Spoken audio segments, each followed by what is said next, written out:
అలా లేదంటే చాలా నాకు అది అనిపించినాయి.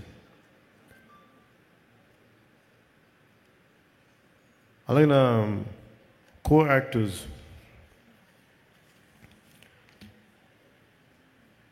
First let me start with Prakash Raj గారు.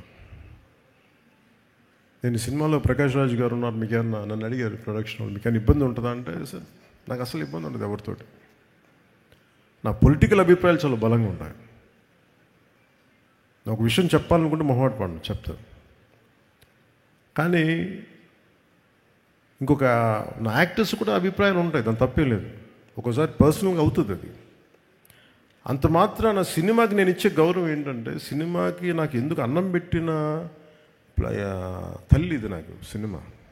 ఈరోజు నన్ను కూర్చోబెట్టి నన్ను డిప్యూటీ సీఎం హోదాలో పెట్టింది అంటే అది సినిమా నాకు ఇచ్చింది. నా సామాజిక అంటే నా ఒక ఈ సమాజంలో ఉండే ఈ అసమానతల మీద కోపం నాకు ఎగ్జిబిట్ అవ్వడానికి సినిమా పనిచేసింది నాకు.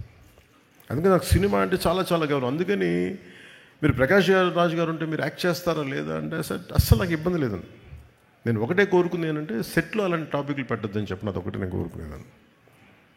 నువ్వు ఎందుకు ఇట్లాంటివి మాట్లాడితే కొంచెం ఇబ్బందిగా ఉంటుంది. Let him be professional, I will be professional. అస్సలు నాకు ఇబ్బంది లేదు. సో అలాంటిది ఒక బ్రిలియంట్ యాక్టర్ ప్రకాష్ రాజ్ గారు. We might have many differences, that's not an issue when it comes to cinema. అవన్నీ అది వేరే ప్లాట్ఫామ్లో మాట్లాడుకుంటాం. సో ప్రకాష్ రాజ్ గారికి మనస్ఫూర్తిగా నా ధన్యవాదాలు తెలుపుతాను.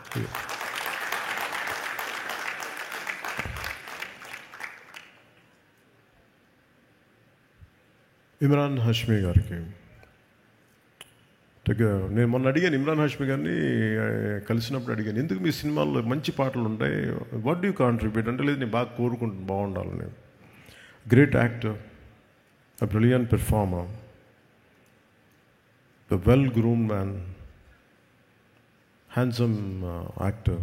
ఆయన హీరోగా ఉండి ఈ సినిమాలో యాంటీ హీరోగా అంత మంచి పాత్రని మలిచినందుకు సుజిత్ గారికి, ఆయన బాగా చేసినందుకు వారికి my wholehearted congratulations to Imran Hashmi ji. Shriya Reddy గారు used to do what you call it, Vijay in VTV, V channel we